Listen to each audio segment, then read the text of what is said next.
idea what was going on. Okay, just give me 1 second here. You bet.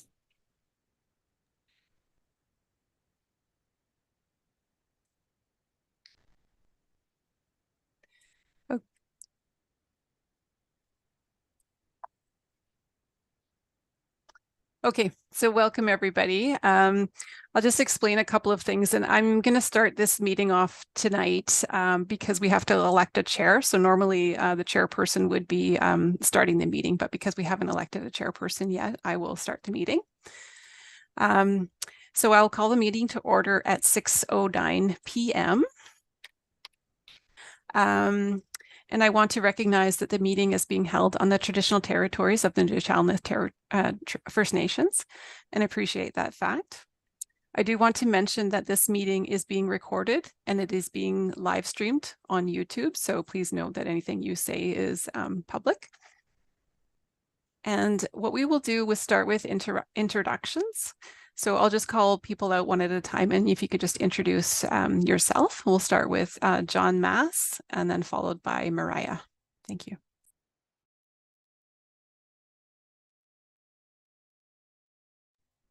John, do you want to introduce yourself?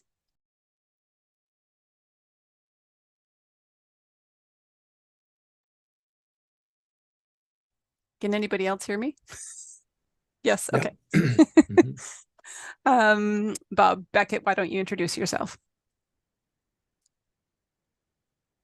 Thanks, Heather. Good evening, everyone. Thank you for attending and participating this evening. Good to see so many staff here as well. My name is Bob Beckett. I'm Area A Director for the ACRD representing Bamfield and area. Thank you. Great, thank you. Mariah, are you there? Yes, hi, thank you, Heather. Uthklama Mariah Coots. I am the Chucklesit representative. I am the executive of Lands and Resources. Thank you so much. Thanks, Mariah. Christine, followed by Lisa. Hi, everyone. I'm Christine Gruman. I'm a Bamfield resident in beautiful West Bamfield and happy to join the crew today.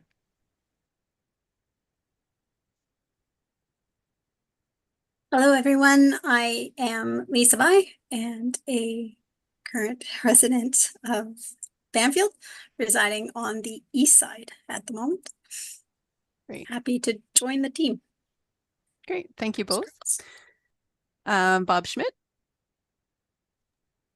Good evening, everybody. I'm Bob Schmidt. I'm a permanent resident of Bamfield and I reside on the east side. Thanks, Bob. John? Yeah, John Mass, obviously. Seeing as how we're all identified. Yeah, I've been a 3-decade Bamfield resident, and hopefully I can help out somehow on this committee. I've been on the water committee and the APC and have a little bit of history of the community. So let's see what happens. That's me. Great, thanks. And James, I know you're not on the committee, but you're a delegation tonight. So do you want to just introduce yourself? Yes, yeah, thank you. Hello, everybody. James Willock, Bamfield resident. I'm also the chair of Bamfield Community Affairs Society and happy to be here tonight. Great, thanks for joining us. Staff, I'll start with Michael McGregor, followed by Paulo. Hi, everyone. It's Michael McGregor. I'm the Lands and Resources Coordinator for the ACRD, and I was just in Bamfield doing a playground inspection today. So got a little wet, but made it home safely. Hi, everybody. Paula Weichelberger, Solid Waste Manager for the Alberni-Clayoquot Regional District. Good to see everybody. Thank you. Charlie, do you want to introduce yourself? I'm Charlie Stewart. I'm the Regional Fire Services Manager. Glad to be here, sitting in a parking lot. Thanks, Charlie. And I'm the Manager of Administrative Services, but I've worked in different roles at the Regional District, and I've met, I think, all of you through different, through my different roles at the Regional District. So we'll get started. You were all sent out an agenda. So I would like to see if there would be somebody that would like to move adoption of the agenda. Okay, John Mass. Second by Lisa. Thank you. All in favor? Perfect. Carried. Thank you. Okay, so next we will conduct the election of the chairperson. So in the terms of reference that were sent out to you as part of this agenda package outlines that the chair and the vice chair of this committee must be an ACRD director. So that includes Director Beckett, Director Coots, or Director John Jack, who is not here tonight. So I would like to call for nominations for chairperson of the Bamfield Area Services Committee for 2024 for a first time. Would anybody like to nominate either Director Coots or Director Beckett? I would love to nominate Director Beckett. Perfect. Thank you, John. Bob, do you accept the nomination? I do. Thank you so much, John. Okay, so I will call for nominations for a second time. And finally, I will call for nominations for a third time for a chairperson of the Bamfield Area Services Committee. And there being no further nominations, I hereby declare Director Beckett the chair of the Bamfield Area Services Committee for 2024.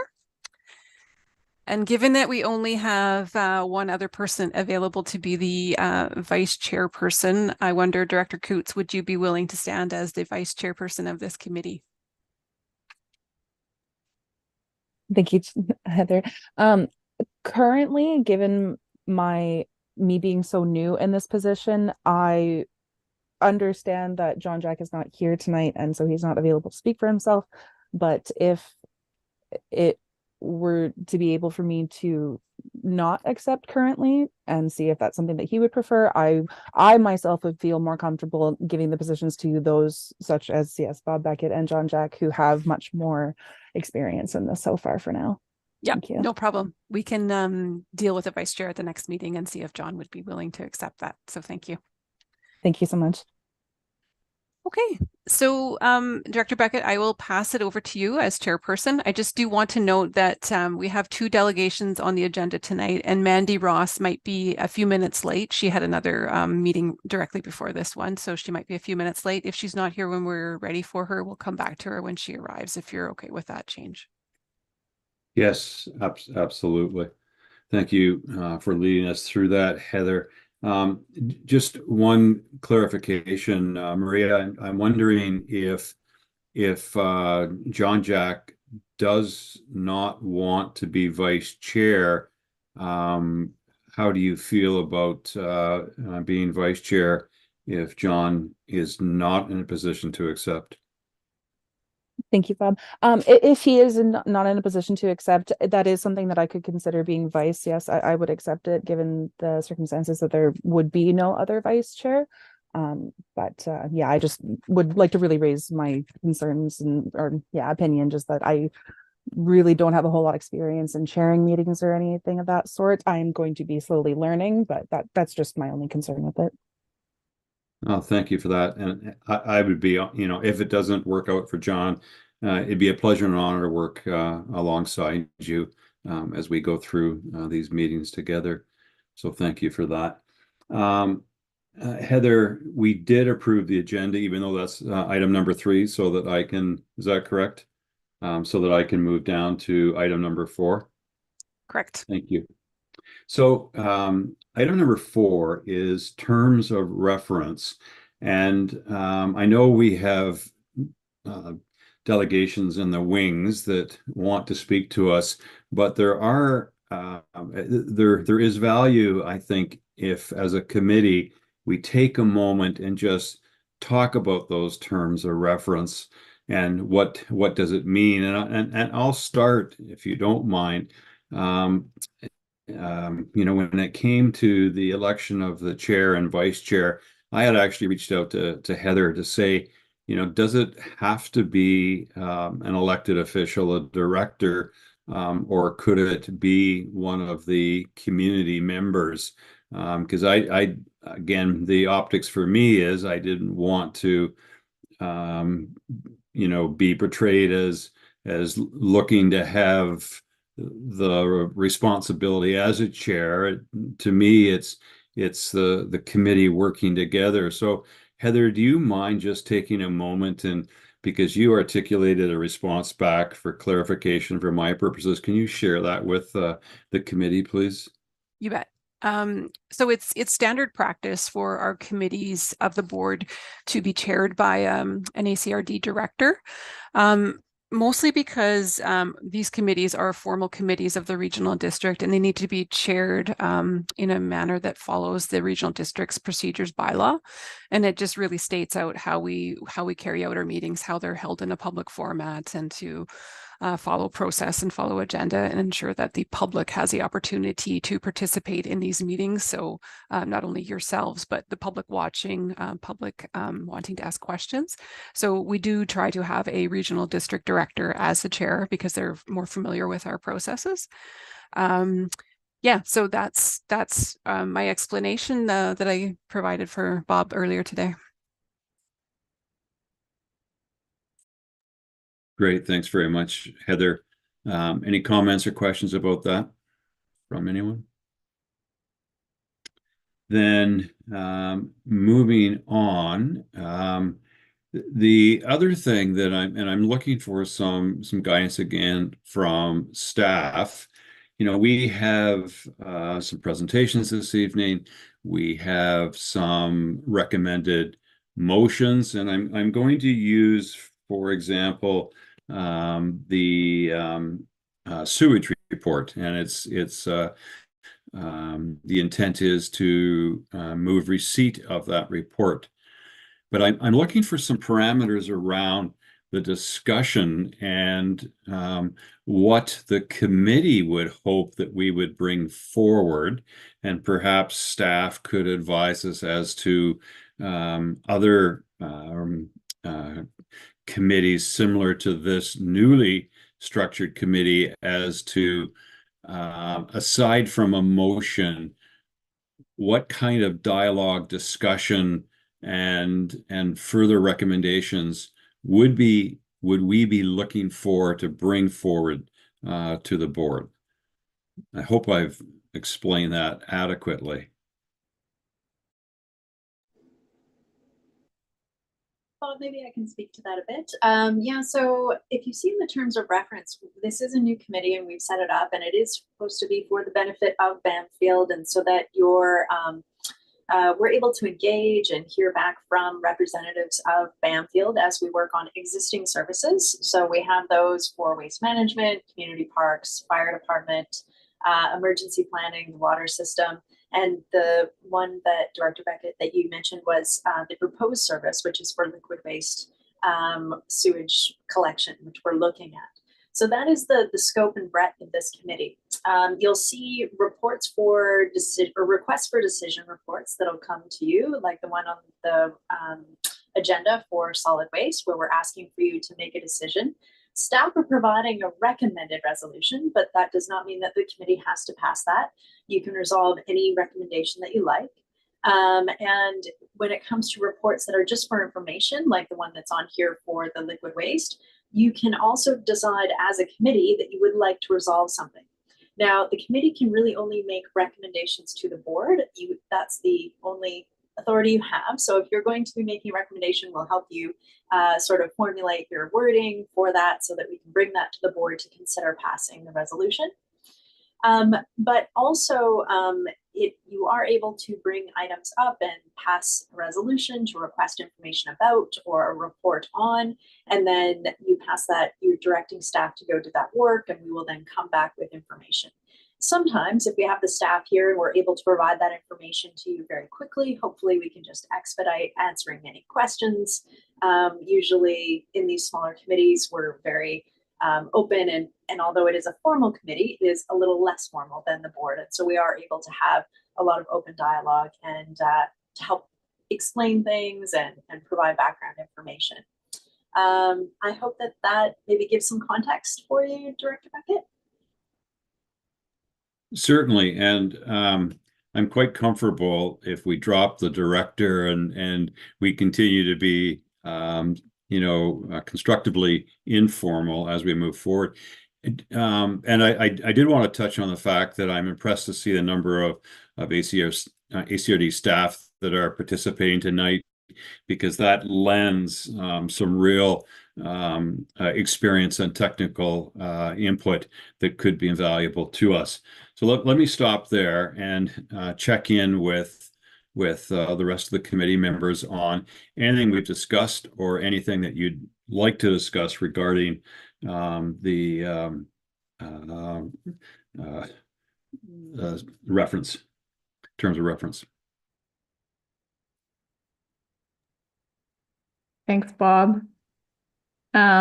Just one. So I know that we're Area A and that Bamfield makes up the vast majority of the population in Area A, but we also include Uchukleset and Kildonan, which I've not spent time in. But we've had lots of discussion. Just right here, we're mentioning a lot of things about Bamfield, and I want to make sure that it's clear that we're here to also hear concerns from Councillor Coots and Uchukleset as well. That's accurate?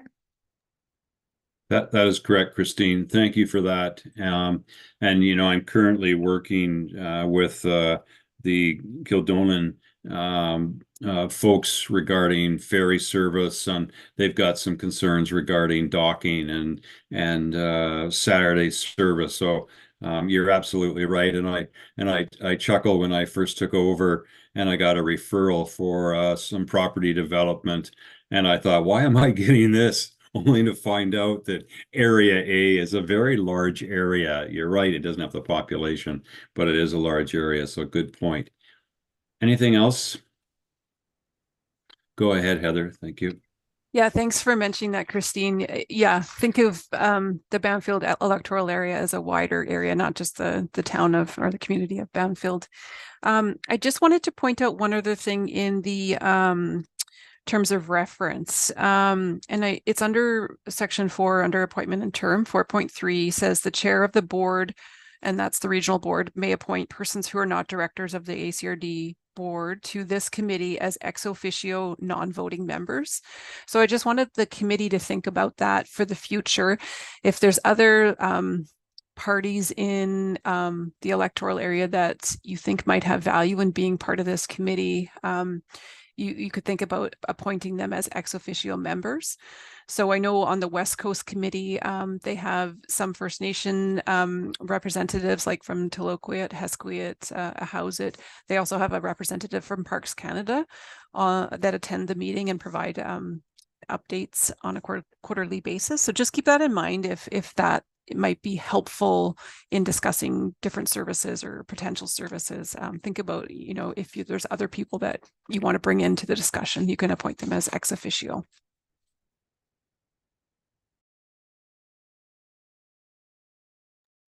Great. Thanks very much for that, Heather. I don't see anyone else with their hands up or jumping in, so I would like then to move to item 5A.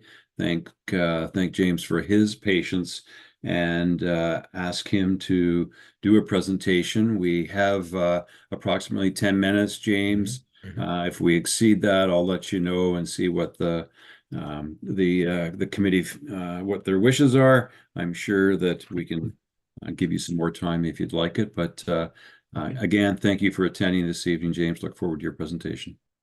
Okay, great. Yeah, thanks very much for inviting me and letting me present to the committee. So what I'll be presenting tonight is a active transportation network plan for Bamfield proper. This was a project that was co-funded through community funds and also the Ministry of Transportation. They have an active network program. And the concept of the active transportation network is to try to promote self-propelled modes of transportation and get people out of their motorized vehicles. So we got funding, and I have a presentation to kind of show you some of the results and so on. That the planning project was completed in 2022. And we're looking to kind of bring this to the ACRD board to see if there's interest in adopting some of the kind of proposed development for trails and docks and so on. So what I'll do is I'm just going to share my screen. 1 second. I don't know if I need to be set up as a co-presenter or not, but oh, that seems to be working. That's great. And okay, so yeah, so the goal of the project is to promote active transportation and increase interconnectivity within the community. So as I mentioned, active transportation, talking about self-propelled modes of transportation, watercraft or pedestrian. And in terms of interconnections, you'll see in some of the proposed trails and docks that we're doing, it helps to also make better connections within the community. Initially, we did some public engagement through the Community Affairs Society and also online. So we ran a survey of the various different sites, which we'll be looking at shortly. And we also had two presentations in our Zoom meetings for Community Affairs. We also had a public on-site kind of workshop with a UBC architecture team who were engaged to do design work. It's not just physical building architecture, but they're also landscape architects that we had involved as part of a student kind of co-op program.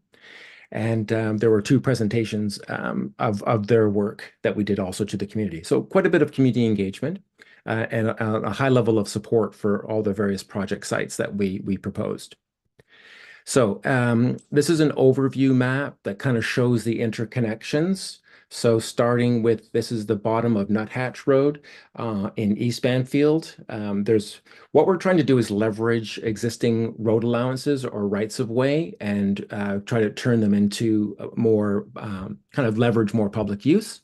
So this is at the foot of Nuthatch in East Bamfield, and the idea here is to put in a dock. There used to be a community dock here years ago, so it would serve as a community dock, but also promote the use of kayaks and canoes with various different racks and so on. So we'll take a look at that. Paddling across on this network, you arrive on the west side.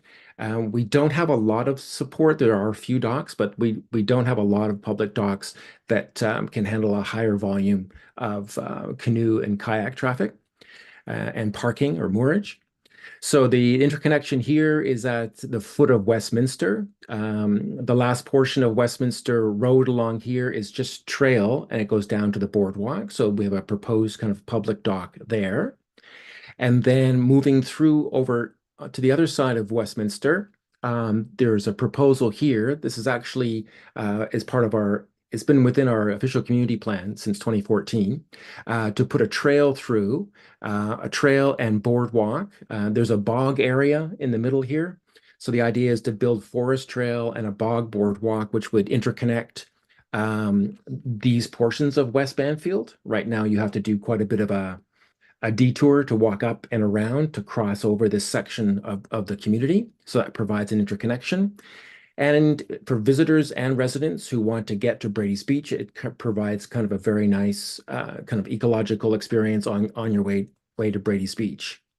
The project that we did, the planning project, involves other areas that we didn't get into here, but you can see one of them is a potential trail along this road allowance on Winston Road, which would enable people to come from the east side, land on this public dock, which is the Bamfield Harbor Authority or Fisheries Dock, and then walk directly to Brady's Beach. So another shortcut, another interconnection. So I'm going to go through these in more detail, each one of these project sites, and then I'll just pause after each one for questions or comments. So this one I put out first. This is I consider a higher priority project. This is the Westminster Boardwalk. Because it's in our official community plan after many years to consider putting some sort of trail boardwalk through. So you can kind of get a little bit more detail in this view of what we're proposing. It definitely shortens the pedestrian time to walk up and around this larger kind of a detour.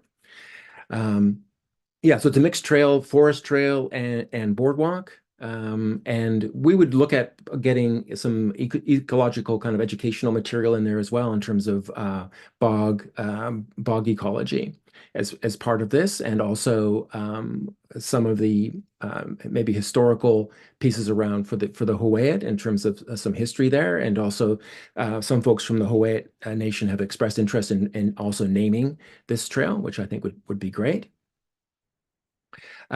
This is a bit more of a detailed potential view. So I'll just mention that our design work is still fairly high level. This is not shovel ready. So there's more work that needs to be done in terms of detail, construction design, and costing and so on. So it's still conceptual, but you get an idea of here. This is an aerial view of the bog section and what the boardwalk could look like, with some spots for people to stop and rest and enjoy. It's very beautiful in here, be able to enjoy the bog.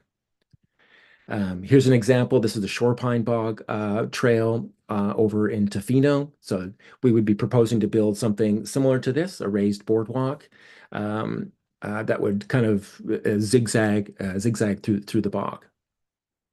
So I'll just pause there to see if there's any particular questions on this project site. I can't see everyone, so if you have your hand up, maybe you could speak. Okay, so I'll move on to the next one. This is the Nuthatch Canoe Kayak Dock. So as I mentioned, it's at the bottom of Nuthatch Road. The last portion is fairly rough, a little bit of development here, but the idea would be to kind of build out an approach, have an area for parking so that both visitors could unload and move stuff into their kayak or canoe, or visitors who could use this also as a launch point to go off to the deer group. So this new community dock would be kind of squeezed in here between the lodge and this private property. And as I mentioned before, it provides kind of a nice connection, a self-powered connection between East and West Bamfield. We've got some design sketches in here. So just to give you an idea, there's the students actually designed. It's great having these students, but they tend to go further than we ask them to, which is great. But they designed beautiful structures and shelters and racks and everything else. So that's something that could be considered. But the base functionality here is to put in a ramp and approach and a kayak dock. This dock would also serve some tin boats as well, small boats for commuters who like to go back and forth. It may not be self-propelled, so it may not be strictly self-propelled vehicles here. So that's something that we're open to. But because this area provides a nice connection to the school, to the new community hall, and to the fire hall, so it's an important kind of transit route for the community as well as visitors. Here's kind of a rendering. You can see the dock, approach, and a building. I provided a larger document which has more sketches and detail in terms of what the building could look like, potentially. Okay, and then the last site here is on the other side now. We're on the West Bamfield side. You could paddle across, as we saw on that overview map. And again, we're leveraging road allowances here. So the bottom of Westminster Road is a rough trail, but it provides a perfect interconnection point to get off to the bog trail we looked at. So this would be another small dock here. Both of these docks would not be that large, but large enough for some kayak and canoe racks for people to store their boats. But this one interconnects directly to the boardwalk, and people can transit right from Westminster Road through the bog and down to Brady's Beach, or they could use the boardwalk to go, either to the store or down to the fisheries dock. Okay, so I'll just pause there again if there's any particular questions on any of these specific sites or on the proposal so far. Okay. Jamie? Yeah. Hi. Hi. Quick question. For the dock at Nuthatch, Yes. you mentioned parking. Yes. Are you what type of parking? Like Yeah. Or how many spots are you thinking will go down there? Yes, good question. It's really Yes, I don't think parking is the right word. It's really supposed to be like a loading area. So it'd be short-term parking, where you could park for maybe 30 minutes, possibly 4 to 5 cars. And then we would, if you're staying longer than that, there is lots of room up on Nuthatch Road itself, on the edge of the road, if people wanted to do a longer term.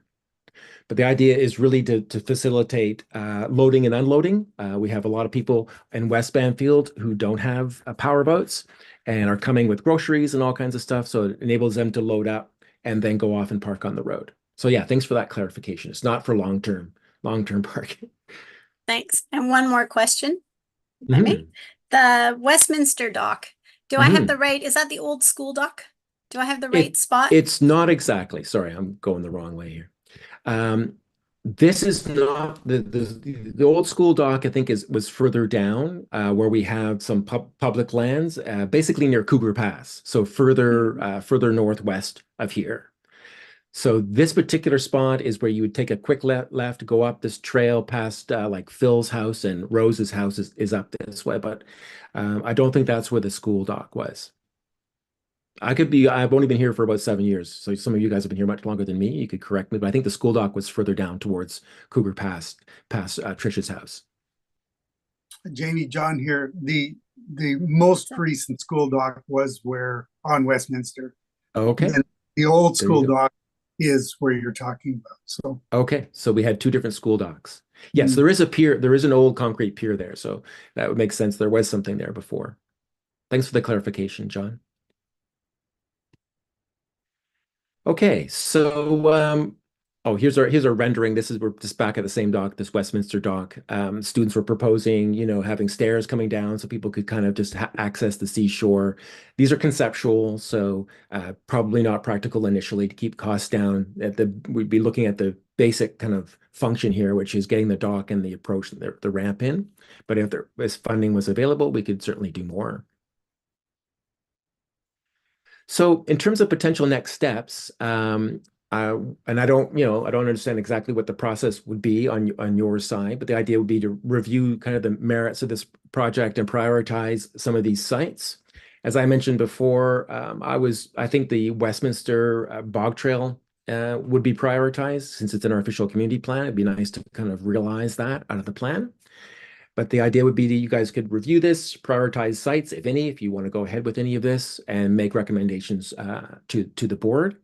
And the board similarly would review and consider it. And then if there was interest in proceeding for 1, 2, or 3 of the project sites, then there would be a more detailed work plan, activity, and budgeting, and then obviously finding funding for the project. I'll just mention as well, since we're using Ministry of Transportation Infrastructure rights of way, we'll need to get a license of occupation to be able to build on there. And there'll be discussions about liability, and there's also discussions and decisions need to be made for long-term maintenance. Always a question, often easy to get funds for capital, but operational funds to keep something running. I think the community could provide some of that funding. But that would be something that we would need to consider, and also water leases, so that for the docks, to get the water rights to use that space for moorage. Okay, so that pretty much sums up. I don't know how close I am to 10 minutes there, Bob, but it feels like I'm pretty close. You're almost bang on. Thank you. I thought maybe Michael, if you wouldn't mind. And again, this is why it's so great to have staff on board with us this evening. But phase 2, phase 3, any comments from you? Not putting you on the spot or expecting you to, this isn't written in stone. But what are your thoughts and advice? Just shooting from the hip, seeing phase 2 and phase 3. Yeah, thank you, Director Beckett. And thanks, James, for putting that together. I know it was a lot of work, and it provides a really good plan for the community and good options for some projects down the road here. So we've got a bit of experience with, these active transportation funds and license of occupations over Ministry of Transportation right-of-ways. And, you know, I think one of the biggest benefits for these plans are that they open up more grant funding for capital works like this, right? So, and we just had a successful grant through the BC Active Transportation Fund for the Tofino Euclid multi-use pathway. It took 3 tries to get, you know, approved funding through that. So we have some experience about, you know, what they like and what they don't. And just to give some a little bit of, you know, a view of what we went through, if we do want to fund this, is, you know, they cap it at $500,000 for that project. They really like to have a detailed design as with, you know, class B costing, so that's, you know, kind of engineered costing along with the detailed design. And then the one thing that kept tripping us up for the multi-use path was they want to be the last one in. So they want to see $1 million project and say, okay, we'll fund half, you go find the rest of the funding. They want to be the final funding piece. So before they'll give it to you, and there's some other options too for funding, like iced tea is always really good in the community. But, you know, I think the biggest need for this one is kind of that the funding plan. Like, how are we going to achieve these goals? And, you know, there's a few options. You know, we haven't put any staff time towards developing that plan. I don't know if community affairs could work a little bit more for that, or if we identify a project and we want to phase it over some time. You know, there's a lot of different options to put more thoughts if there's an initiative that the committee and the ACRD board are interested in pursuing.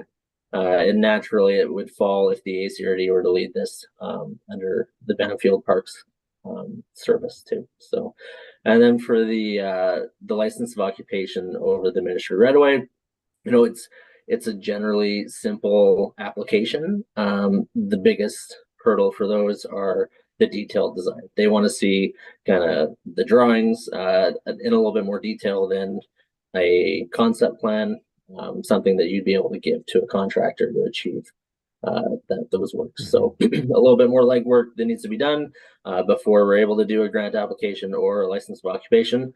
But it's a really great start and a really good vision. So, but I'm also available to answer any other questions if there's more on that. Thanks. Thanks, Michael. Any other questions for Michael? It sounds like we've got some more work to do, James. But as Michael said, just an amazing start. I'm very impressed with the vision for the community. Great. And something I didn't mention, as Michael mentioned, 50% of the funding came from Ministry of Transportation. The vast majority of the funding went to surveys. So we had property surveys. We had 5 different sites surveyed as part of this. So yeah, so it's good to have that stuff locked down initially, but certainly more detailed work to do. And you guys can let me know if there's any preparatory work, if you want to take it to the board. If there's any preparatory work that I can assist with. Thanks very much, James. I'm wondering if Mandy has joined us yet. I see Christine has her hand up there. Do you have one more question for me, Christine? Or?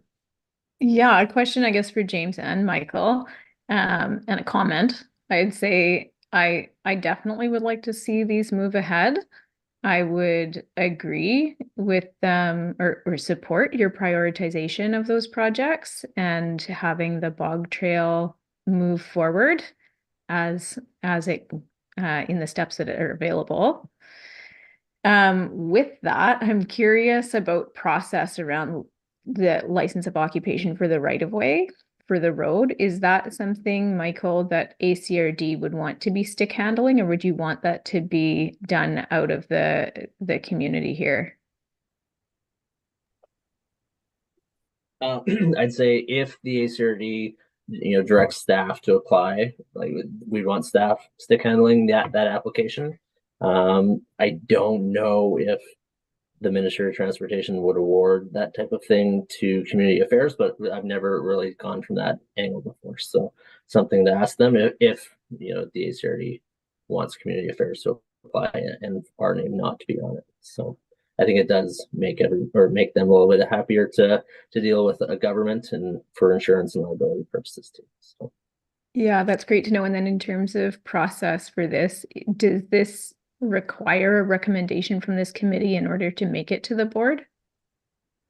I'd say for the extra work, I'll just, Jenny can go after. I'd say, yeah, we get those other pieces like a funding plan and more detailed design sorted out, whether it's done by community affairs or if the board wants to add this project to, Bamfield Community Parks. That hasn't happened yet, but that can be recommended. So I'll hand it off to Jenny if you have anything else to add on that. Thanks, Michael. And yeah, thanks very much, James. This is an excellent vision for Bamfield. I think one of the things that I just want to remind the committee or tell the committee, because as we're sort of educating you on how the ACRD works. So with the services that we have established, and Bamfield Community Parks is one of them, for Michael's time, he supports a lot of services as well as other areas. And so we actually allocate his time and pay for that from the taxes from the different areas and services that he supports. And the work plan that we develop is based on what work we think he's doing. So currently, we do not have work towards working on the active transportation plan on his work plan. If we dedicate staff time, whether it's Michael's or mine, then that would increase the tax. We would have to increase taxes to pay for that from Bamfield. So there's always a cost to everything, just letting you know. What James has worked on, he's found 100% grant funding, and this has been done sort of outside of what we would normally be leading from a staff perspective, and that's great. So it hasn't to date had a tax implication. Furthermore, as James brought up very astutely, that it is often easier to get the grant funding for the capital works, but every time we're doing that, we need to take into consideration what the ongoing costs are. And especially for a community like Bamfield, we're all very sensitive to the fact that there is a number of services that you guys have to pay for with a very small population base. And so this, what might be easier for a larger community to pay for, which is like a small boardwalk in Port Alberni, is very small tax implication to all of the people there because it's spread over a large amount. So I think for us, and especially when we're moving forward and looking at projects, it is budget time, and this is front of mind for me, is that we want to make sure that we're very clear on what our estimated costs are going to be and what that impact is going to be on taxes before we move forward with proceeding on new work. So that's something that you might want to consider, especially if we start putting this onto our work plan and then Michael's time, and we might have to hire consultants to go out and get, cost like class C or B level cost estimates so that we can then put in grant applications. Whereas if community affairs or volunteers continue to work on that, then potentially that could get done. I'm not sure how effectively, but possibly. I don't know if we could actually get class C or D cost estimates without hiring someone, but that might have to happen at some point in the future if you want to move forward with these projects. Thanks.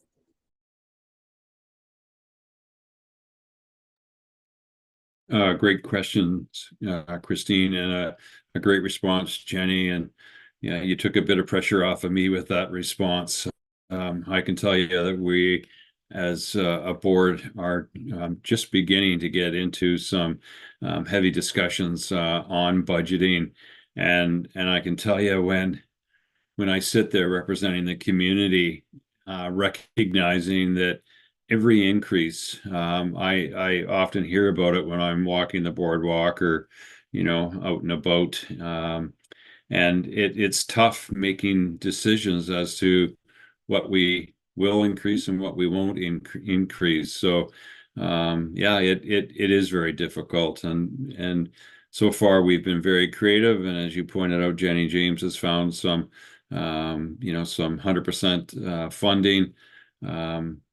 I don't know what else to add other than the reality is that we are in a tough spot financially, and we have to be very careful how we take, what next steps we take. But I'm very supportive of the work that James and the team has done, and see huge value it would be interesting to discuss this further with Hawaii's vision for tourism in the Bamfield community and seeing what could be leveraged with our Hawaiian neighbors. Anything else on that?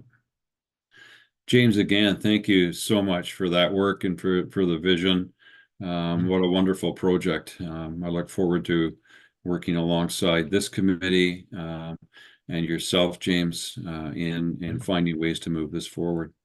Great. Okay. Yeah. Thanks again for the opportunity to present tonight. And I'm going to sign off now, but hope to talk to you all soon.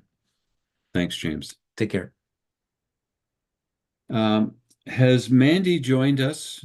Can anyone tell? I don't see. No, it doesn't look like she's here yet, Bob. Okay. Well, then we can double back. I don't mind doing that if Mandy comes. We have, I assume, we do not have any correspondence for action or information. I see you nodding your head, Heather. Thank you very much for that. So let's go right to 7A, request for decision. And 7A is Bamfield Waste Hauling Services. And what staff member is going to take that on for us? Thank you, Paula. Go ahead. Thank you, Bob. Thanks, everybody. So you see before you the first big recommendation of the night. So a little bit of background on what we're looking at. As you know, we provide solid waste services out to the Bamfield and Anakla areas through contract with third party with Waste Management. And so they provide bear-resistant bins out in the community and at the transfer station as well. They typically haul in and out on the lower winter season every 2 weeks, and then during the busier tourist season, every week. As you may know, we've been going through a process of procurement to try to either extend our contract or go out for a new contractor to service the area, which is, to say the least, has been quite tough due to the remoteness of the location and the smaller tonnage, et cetera. So as we worked through this process with contractors, we had no bids through the RFP piece there. So we wound up going back to our existing contractors and talking with them and wound up being successful in extending the contract for a year. Now, with that, contextually, is an increase in price to make that extension work. So as it stands, you're looking at a price increase until November 30th of 2024 of about 21% for strictly the collection and hauling of waste from East Bamfield. Now, moving from that, we see that increase is up. We're definitely concerned that that increase could continue as we go out through procurement because of the lack of responses. So we engage with local haulers, which we have a couple in the area there, to see what might be the best way to bring folks to the table. Maybe not the larger companies, perhaps, or some other companies to come and haul. And one of the big takeaways was the ability to provide bins, rental bins, et cetera, out to the area. So what that led to is we decided, okay, what is the idea of perhaps purchasing these as a capital asset? It'd be an initial purchase that that would be realized over the next 15 years. That's typically the useful life of a waste bin. But the idea is it'd be a capital purchase up front, and immediately the operating costs, the O&M costs for simply having the truck and hauler to move back and forth between Bamfield and the Alberni Valley to deposit waste suddenly drops quite a bit there. And so what you're seeing now below here for the short term is an opportunity to purchase the capital bins, include that as part of our 2024 budget, and pursue that local hauling option. And then B, continue longer term conversations. And those have been happening at the Solid Waste Management Plan Advisory Committee level, talking with folks like the Hawaiian community to see about the possibility of a local hauler, like literally local hauler to Bamfield, that could locate themselves right in there, which again sees another future reduction in cost. But that's the more long-term piece, and it's an option that is being considered. Moving further down, just a quick summary on financial. As you see here, what the existing services on the rental bins are is at $168,000. If we move down the road of the owned bins, we include $110,000 in capital. That gets us the minimum 24 bins plus 6 critical spares to allow for O&M. operation maintenance, and then an annual fee of approximately $120,000, which is less than what we're paying right now. So that's about it. Open to answering any questions. Thank you, Paula, for that presentation. I'm on page 26, so I'm looking at the operating budget at 168,480, zero capital. And if we went to existing services with ACRD owned bins, 120 with 110 capital. Just a couple of things for clarification.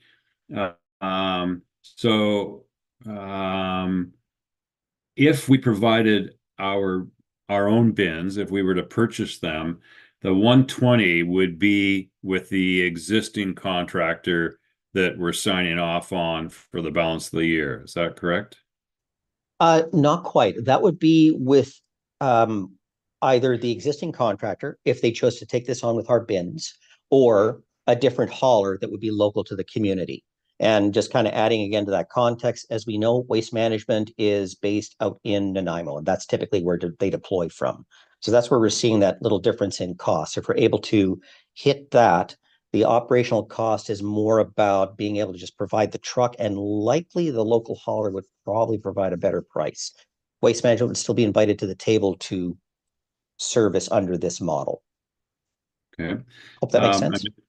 Yeah, it does. I'm just going to continue for a second so I can get my head wrapped around this. So when you talk about the services primarily out of Nanaimo, but when we talk about local, we're talking about Port Alberni haulers. Is that correct? Correct. The capability for local would be local to Port Alberni. Okay. And with the improvements, massive improvements to the Bamfield Road, was there no additional appetite for additional interest and or keeping the costs down, because it would be certainly less onerous on the haulers? That's a great question. And when we did talk to both the existing contractor and other service providers on the opposite side of the island, they were not interested. Whether it's just the economy of scale, what have you, but essentially there just was no interest in going out to that remote location to provide that service without upping the price. And then last question before I turn it over to the committee. So the $110,000 capital costs, if I look at your math, it essentially we'd be clear and free in less than 3 years. We'd be saving money that we could use to put into trails. Or other things, but yeah. Yeah. Okay. Any questions for Paulo, guys? So I've got to go back. Bob, go ahead. Only a comment. I pay for quite a bit of hauling of gravel and material and what have you from Port Alberni, and everybody I deal with, there's definitely been an improvement since the road has been done.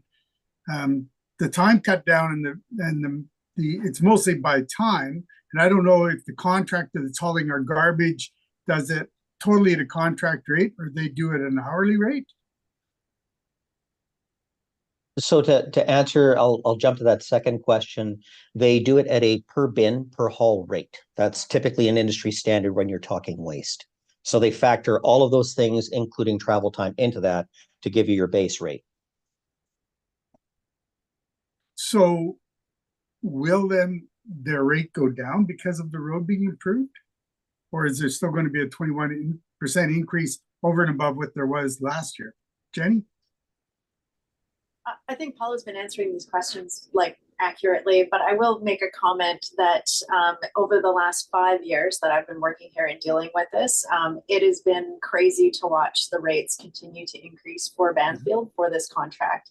And I think the reality is economies of scale. And also just the waste industry in general. We have large garbage hauling conglomerates who are they're eating up the small companies. So the Suncoast is no longer available. We have less and less of these small haulers. And the detailed information that Paula's provided in there is based on we are calling and making special requests to the people who we know are there, who are we're saying, you didn't bid, why didn't you bid?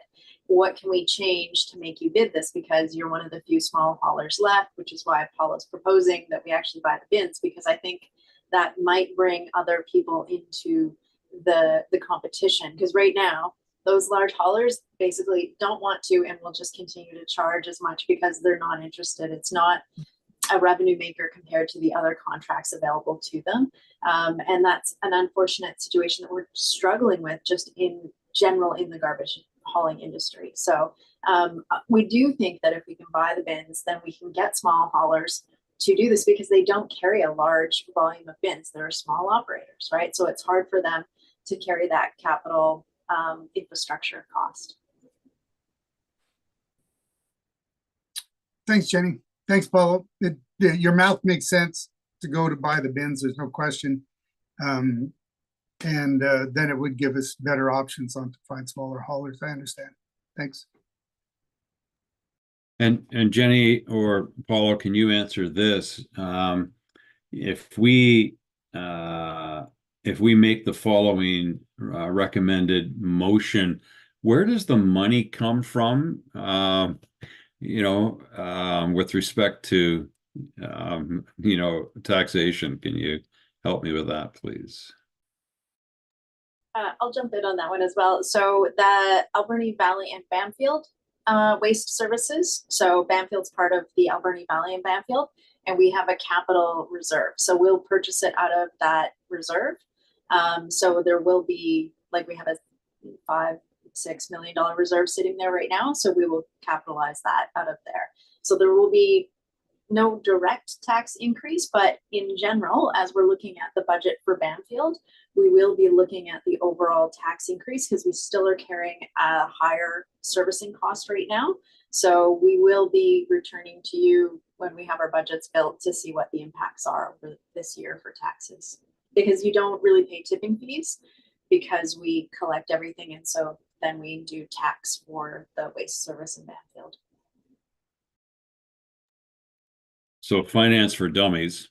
In other words, there'd be no taxation for the capital purchase of the containers. The increased fees for hauling, however, would be part of the taxation, and we got no control over that. You've done the best you possibly can. So good news is that we could go ahead and get these bins with no financial impact on us. Okay, that being the case, go ahead, Christine. I have another budgeting problem-solving question, Jenny. If the cost of the bins comes out to just over $7,000 a year, which with the existing services, the $120,000 operating budget, is there a mechanism within the ACRD budget to put some of that savings towards buying the next set of bins in 15 years? Yes, so we amortize the cost of all of our infrastructure, and I'm glad that you're thinking that, because you should be. So we will have to charge for the operation costs as well. And concurrently, like, because we actually service private business in Bamfield, we'll be charging them an amortization portion of the bins as well. That's another great question and another great response, because since coming on board and seeing staff initiate the asset management plan, everything we purchase has to be replaced. And staff have drilled that into me that, that's reality for our community and what should be for all communities. But that can be painful when you take a look at having to plan for replacement and making sure that the funds are there, because that's the responsible thing to do for future generations. So thank you for that. So is there someone who is prepared following that great staff report to make that recommendation? Christine, so you're prepared to move that motion And John, you're prepared to second that motion, is that correct? Do we need to talk about formality? Jenny, Heather, do we need to read that motion out? You don't need to read it. You could just say as presented. Okay. So, moved by Christine, passed by John. All in favor? Motion passed. Thank you very much. So let us go on to item 8A, proposed Bamfield Sewer Collection Service Project. And I see your name there, Jenny, so I'll turn it over to you. Thank you, Bob. Yeah, so this was just an update report, especially because this is new for the committee and we're excited that we have a committee to talk to about this. So we'll give you some background on where we've been and where we're going. We basically started this project in the spring of 2022, and it was really looking at what do we do for liquid waste in Bamfield. We know the inlet is, we have quality issues in the inlet that we want to solve, and we have this opportunity, which is that there is a treatment plant. So how do we move forward with this? There was $150,000 of community works funding allocated to the project. And we initially thought that the first step would be the development of a liquid waste management plan, which was the last information that we received from the Ministry of Environment. That, okay, next step, you have to go do that so that you can go get borrowing if you're going to move forward. So we developed a partnership working with HFN because obviously they have the treatment plant and we want to work as partners on this. We've enlisted Urban Systems, and then we started having some meetings with the ministry to discuss the project and make sure that we are going to be framing it well so that the ministry will stamp our liquid waste management plan when we're done. Interestingly, in those discussions, they said that regardless of the liquid waste management plan, they would be probably requiring us to get an assent from the voters. And so a referendum that supported us with doing anything. And we said, okay, but the whole point, as we understand it through legislation, of a liquid waste management plan is that if we go and engage and we have a plan and the ministry adopts it, then we move forward with the plan. And they said, yes, but we really like you to go get an assent anyhow. And we're like, well, then why don't we just jump to the assent? Because it will save us a lot of potential time. And so that it was our new strategy that we moved forward with. So we've been engaging with the community because there's a plant. It's not like we're looking at a whole bunch of different options for liquid waste management. You know, it's, well, let's collect and treat it at the plant because the plant exists. So it's a bit of a unique situation. And so we did our first engagement, doing a survey, just first of all, to test the waters, see what the big questions were. We did a presentation with community affairs. And then we did an open house in November. And that was a really good open house. We did it alongside the planning OCP and planning discussion meeting there. That was great. We created an info package based on that is attached to the agenda. I hope you guys had a chance to look at it.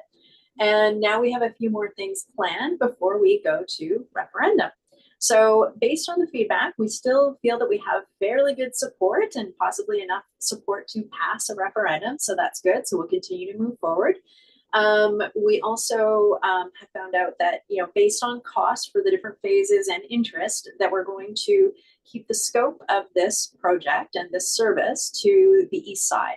And you can see sort of the map. We've got a bit of a blob there. So we're looking to sort of, you know, tie down what it is exactly that we're asking the community if they want. And so it's going to be sewer collection on the east side for a defined area.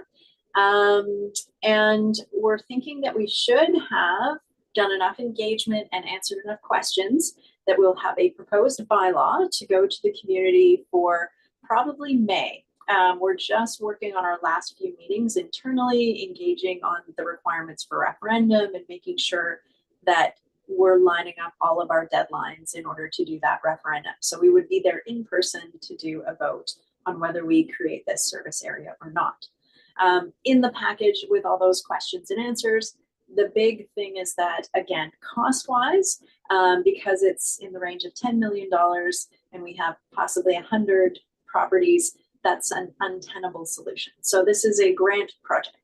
Now, with that being said, when we develop a bylaw that people will vote on, that yes, we want to establish this service, we will be defining the maximum amount of money that we would be asking the community and the properties within the service area to pay for them. So we need to really nail down exactly how much that number is.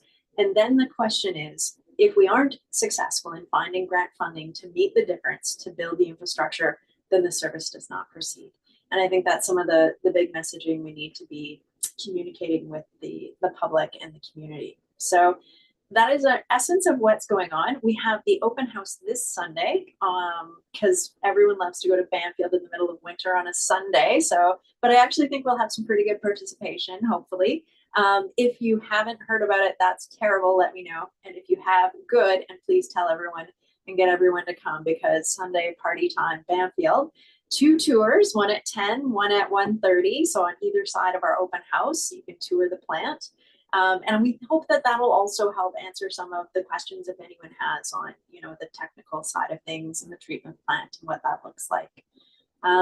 So that's an overview. And as we keep having these meetings, we will, because we'll have a forum for it, we'll be happy to update you guys because again, it's another way for us to share information about the project, answer questions, make sure that we're going through good public engagement and process on this. Is there any questions?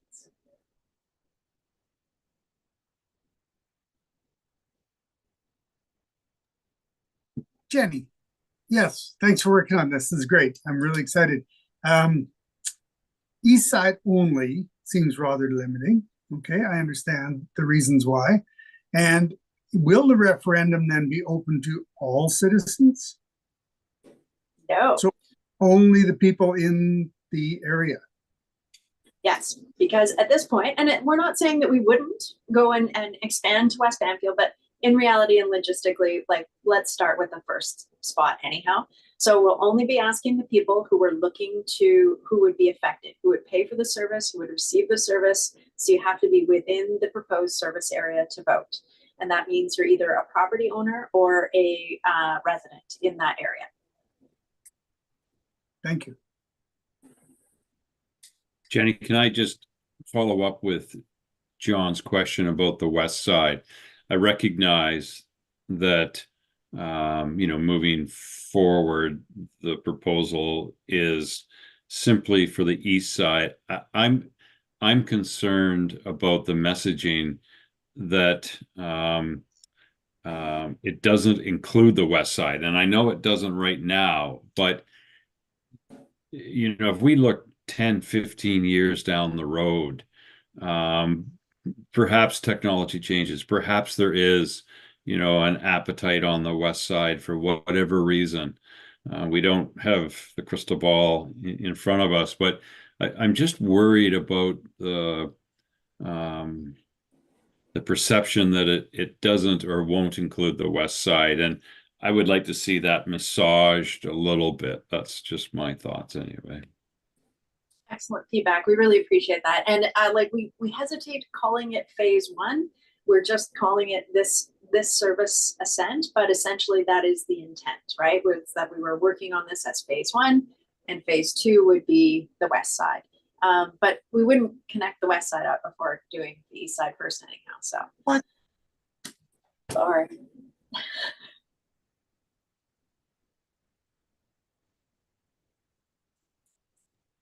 So I'll go ahead, Bob. I see you got your hand up. Hey, well, first of all, I commend you, Jenny, for putting together a really interesting report. There's lots of information to cover there. I still have tons of questions, as you noticed at the first open house. I probably have more, and probably some of my questions are better left for maybe one-on-one or asking questions. But I think I have some concerns perhaps about the potential timing of the assent vote and what kind of information we'll have by then, because I recognize it's a bit of a chicken and egg argument about you can only do so much work until you have the support of the community, but the community support comes from having lots of information. And in particular, clarification on the costs for various properties, and I recognize that'll vary, but there's a certain element of risk for people who have functioning septic systems that by giving that up, you want to make sure you're going to a viable system that's going to be there for the long term when you're decommissioning an existing system. which I think in the long term, this is where the community has to go. I don't have much doubt about that. In the short term, there's certainly an element of risk for people who do have functioning systems and what those costs are, as well as the yearly or the monthly rates for paying for a sewer service, and as well as the long-term commitment of the third-party service provider and the ECRD to be able to provide that service in the long term. So, yeah, I think while I support this in principle, it's got to work selfishly for myself and others in a similar situation. I think there's going to have to be a lot of information. And you know, what went through my mind, should there be, I don't know if it's unusual, and I'm not accustomed to, you know, being involved in assent votes, but you almost need an assent to kind of go to the next detailed design phase, kind of clarify all those costs, clarify what agreements need to be in place. And then once everybody has the final information, is it a go, no good, go decision, which probably complicates the process. But, you know, just something to perhaps think about. So anyways, throwing a lot at you, and you know, more than happy to talk to you at the open house.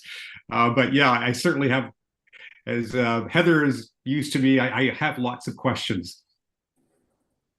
Those are excellent. And we are hoping at this, by the time the open house comes around, having at least a couple components of those costs, which are the same for everyone, up on the boards. And we're going to have that talk. And then we'll also do a follow-up information on that for those who weren't able to attend, so that information can go out. Because we do know what we think the operation and maintenance costs are going to be if we proceed. So then you'll know what your annual service fee would be. We know what our community, we have pretty good cost estimates on what our entire community infrastructure would be. So the individual costs are going to be the unknowns. And then we will, it is going to be a bit of a challenging situation, but we're hoping as everyone comes, we've got Eric from Urban Systems there. He's the talking tech head, and he is going to we can sit down and talk with people about each of their connections and talk about, okay, well, this is, in this situation, it's likely going to look like this. So at least for every individual person, they should start to get a better idea of what that looks like for costs for them. We think that we might end up coming up with 3 or 4 different typical connection scenarios and costing, which then will kind of at least give a better idea. So then people can add those 3 costs up and they know what they're looking at. Because the assent vote will just be for the capital infrastructure that is common to all of us. And then also we have to agree to pay those ongoing O&M costs, or utility fee costs, the annual ones. So yeah, it is like a 4-piece cake of costs, and we want everyone to know exactly what they're getting into to decide, because the one component that we can get grant funding for is just the infrastructure costs. Then you still have all of your individual costs and ongoing costs. So so this Sunday, come, let's talk about your property and your costs, and then we'll keep doing that. But you're right, I'm very optimistic about May, but I'm thinking I would like to get to that if we can. So that's sort of our timeline. And Jenny, you know, for those folks that are more seasonal, who own properties, how would you be reaching out to them, and making sure that they're well informed and making, you know, an informed decision? We will do mailouts. So in this, in the next water bill that you get, everyone who is in the proposed service area should get a water bill, I believe. I'm almost positive they will. So they'll be getting the last info package that we put together that was attached. So they'll be receiving that. We will do possibly 1 more, if not 2 more mailouts just to property owners. I think we'll have a water bill go out. So we'll have 1 mandatory mail out. So we'll be able to get that out through there. But also we will be doing at least 1 online session for folks, and then beyond the online, maybe 2 online engagement sessions to allow for those people who don't live there. Jenny, when the notice of the water bill goes out, would it be possible to mail out the same notice to all properties that wouldn't be getting a water bill? Like that aren't serviced already? Say that again, John? Would it be possible at the same time when the notice goes out with the water bill to send the same notice to all properties or property owners that don't get a water bill, the ones that don't have water service now? Yeah, that's a The good only point. thing the not Yeah, that's actually, I didn't think of that. Thank you, because you're right. Like they might be in the water service and getting a parcel tax. Maybe they're not getting a bill. I will double check. Yeah, Yeah. please. A lot of people aren't. So Yeah. Okay. Thank you. Thanks, Jenny. Any other questions? Yeah, one Christine. hopefully quick one. I see that there's a description in this report of why West Bamfield isn't included, which all makes sense to me as someone that's living over here. But I also see that the new developments all down South Bamfield Road are not included.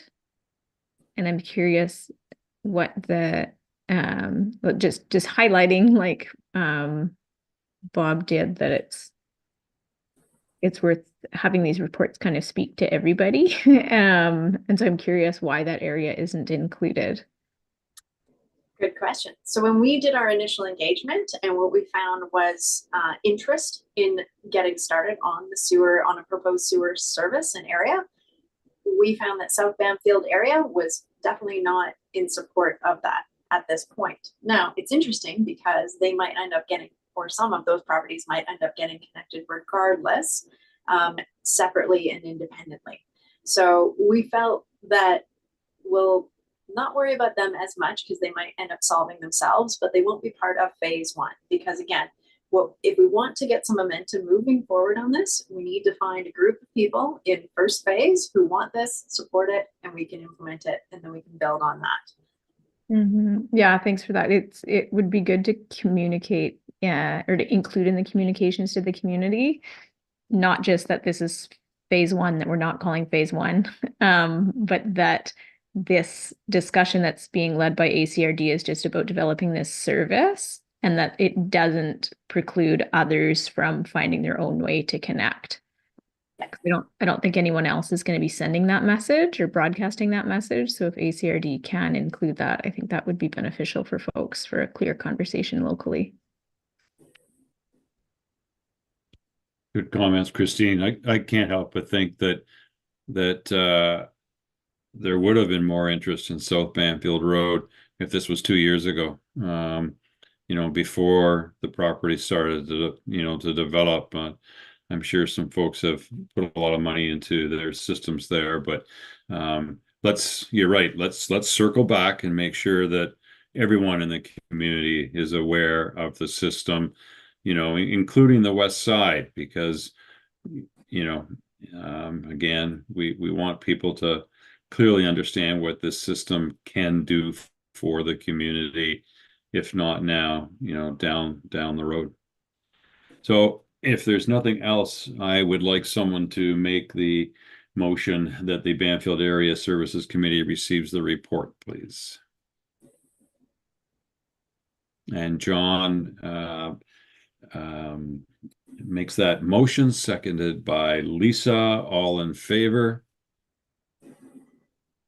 And that's passed.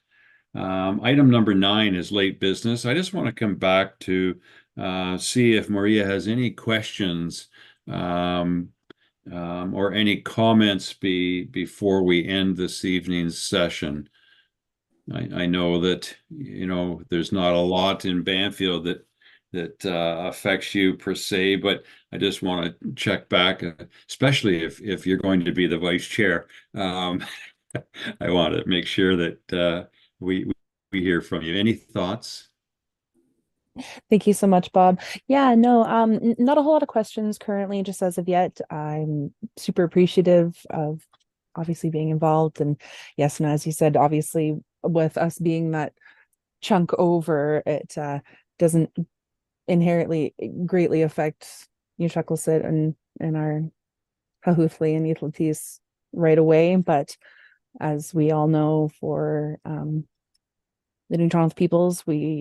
Some of our huge cultural lessons and learnings that we have is one of them being Hishukasawak, that everything is connected, everything is one, especially with the water. So having the really, really great, wonderfully detailed informations about the dock proposals and things like that is super, super helpful. And I'm quite interested in those. Thank you. Thank you. And I have to ask, what relationship are you to Wilfred? I'm actually his eldest. Yeah, I think the world of your dad. I sure enjoy working with him. So thank you for allowing me to share that with the committee tonight. Thank you so much. You betcha. There is no late business, I assume, Heather. No, there's no late business. And I just want to mention that Mandy is held up at her other meeting, so she won't be joining us tonight. And Paulo just said that we'll connect with her for a future meeting. And I just do want to mention that we do want to provide the opportunity for any of the public that are attending this meeting, the opportunity to ask questions. So I can see that there are a couple of attendees. If they do have questions, they can put them in the question and answer part of Zoom at the bottom of your screen, or they can also email responses@acrd.bc.ca and ask a question, and I will read it out. I can just give me a second, Bob, and I'll just check to see if there's been anything received. Yeah, you betcha.